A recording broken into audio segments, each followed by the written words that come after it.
Well, as the search continues for effective treatments and a possible vaccine to cure COVID-19, the Catholic Benefits Association warns against the use of human embryonic stem cells and tissue from aborted babies in any clinical trials. Joining me now on Skype to talk more about this is Martin Nussbaum. He is the general counsel for the Catholic Benefits Association. Martin, welcome to the show.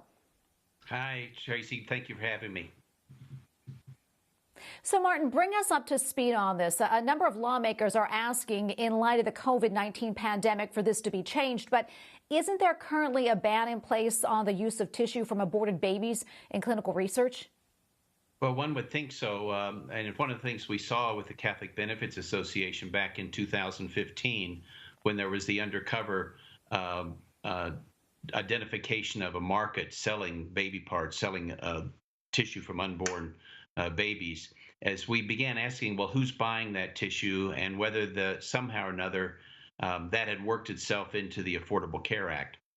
And what we found is a sleeper provision within the Affordable Care Act, which mandates the seemingly innocuous requirement that employers cover in their plans clinical trials.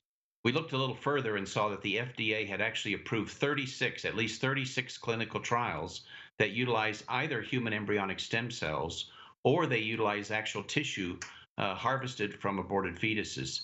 And the problem with this is most Catholic employers have no idea this is in their plan, because the plan simply says they cover clinical trials, and the HIPAA requirements don't allow them to find out if any of the employees are using it.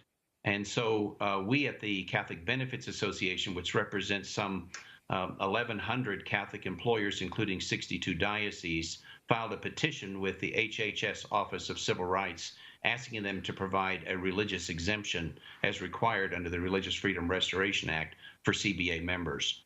So it's a serious problem. It's not really been given much publicity, but a lot of Catholic employers, including dioceses, are unwittingly paying for this and covering it in their plans. I know that you met with Roger Severino, the director of the Office for Civil Rights at HHS, to talk about your objections to the Affordable Care Act's clinical trial mandate, which requires employers with health plans to cover the cost of such clinical trials. What's the administration's response? Well, Roger Severino has been a great friend of religious freedom, as have others at HHS, and also of human life. So they care about this. But to date, even though we filed our petition back in October of 2018, HHS has yet to grant an exemption for our members. So we're hoping that they will do that soon and address this directly. You know, the fine for not covering this, by the way, is $100 per covered beneficiary per day. That's $36,500 per beneficiary per year. So without a religious exemption in the statute or the regulation, and with fines like that, we need relief, and we hope that HHS Office of Civil Rights will provide it. Well, Martin, quickly, I know your group represents Catholic employers. What are you hearing from them about this?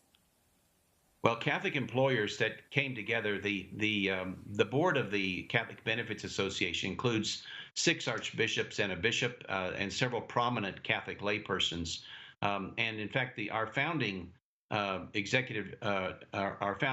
chairman of the board is Archbishop Laurie, and one of his key concerns over the years has been religious freedom. He's the former chair of the USCCB Religious Freedom Committee, and they want to provide health care benefits to their employees. Catholic teaching requires that, but they don't want to provide benefits that include contraceptives, abortifacients, sterilization, or certainly they don't want to provide benefits that include tissue harvested from aborted fetuses. So they're concerned about it, and that's why they came together to form the CBA.